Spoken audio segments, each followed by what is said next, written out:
Examples of neurodevelopmental conditions are autism spectrum, Down syndrome, ADHD, tics and Tourette syndrome, and cerebral palsy. These conditions can affect the way an individual thinks, feels, communicates, and behaves, which in turn can impact their life and relationships. Getting the right help makes all the difference, but it can be a minefield. Now, the Neurodevelopmental and Autism Spectrum Pathway sets a clear roadmap towards diagnosis and support. So the idea behind these documents and the documents that we're issuing today is that it's a guide for parents to tell them where they need to go to seek the help they want for their children. It's also the GHA and the care agency and the education department coming together to say this is what we're committing to doing for children whose parents suspect that have these conditions. Alongside the pathway, we are publishing an information document as well, and the information document does contain a lot of information for parents who are nervous about their children's conditions, who have concerns, so the information document contains a lot of information for parents who have any type of concerns.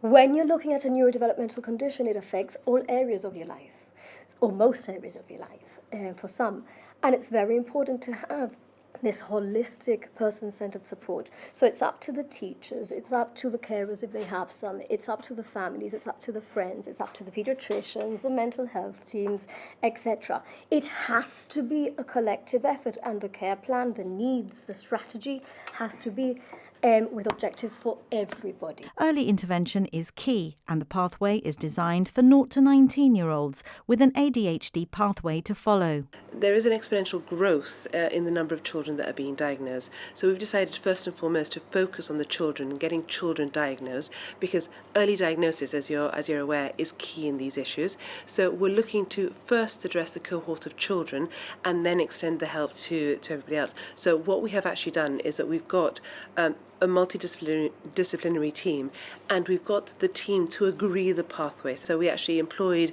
5 senior paediatric support workers to bolster the service before the pathway was launched. They are now trained up and assisting in the different functionalities.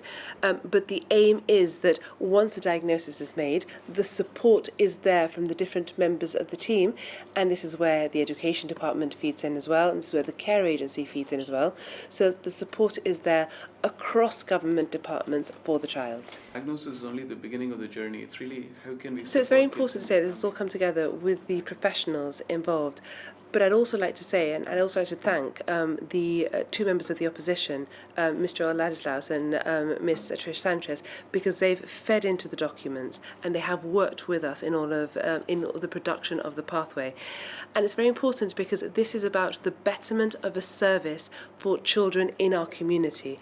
And the individuals involved all have a reason to be to buy into this pathway for particular personal reasons. So I think it's particularly important that we've all chipped in, we've all assisted, and we've all come together so that the pathway actually works together. And that is a very refreshing approach, I think. The pathway has been a collaborative effort, and it will be reviewed. But in the meantime, feedback is welcome by emailing sndo@gibraltar.gov.gi.